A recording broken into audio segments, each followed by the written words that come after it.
And finally tonight, last, definitely not least, the award for Best Commentary goes to David Ignatius of the Washington Post after a very contested competition. David won for his insightful writing about the Middle East. The judges were impressed by his first-hand accounts from Syria. Ignatius, of course, is an expert guide for navigating a complex world full of characters whose motives may be anything but obvious. Those are the words of the judges. And David is here tonight. Please excuse him if he's not quite as coherent as he normally is. He just this minute got off a flight from Tel Aviv. David Ignatius.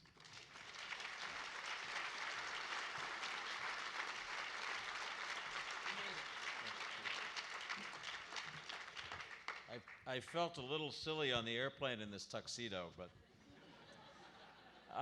I will be brief because it's even later for me than it is for you. I had a problem in the summer of last year, which was that I wanted to write columns about Syria, but I wasn't confident that I understood what was going on. And in the end, there seemed no answer to that other than to go into the country and see it with my own eyes.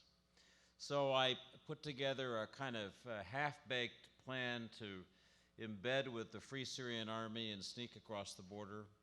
I spent 2 days in Syria, went to Aleppo, snuck back the other way, but I did discover the essence of what I wanted to know, which was first, Bashar al-Assad had lost control of the north and probably would never regain control of the country again.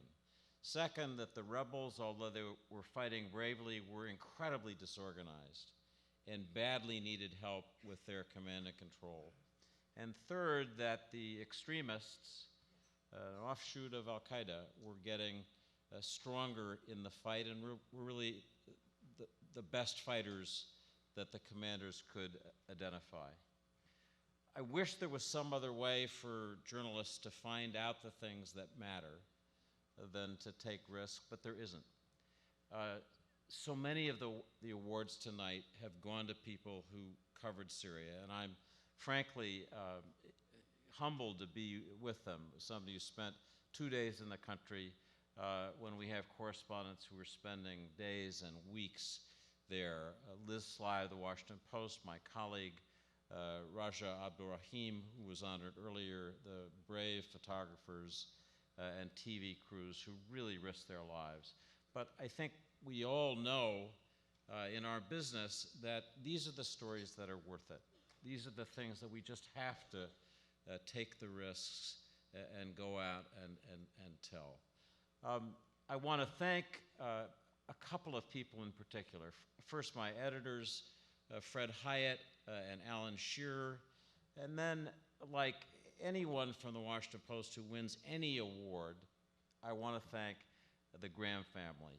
I want to thank our CEO, Don Graham. I want to give special thanks to Catherine Weymouth, who is our publisher and who, by being here tonight, coming up to see her colleagues be awarded, really reaffirms her commitment in the papers to the kind of foreign coverage that's part of the Washington Post tradition. So I thank her. And then finally, the hardest part of this strange story of a 63-year-old columnist running across the border into Syria was telling my wife that I was going to do it.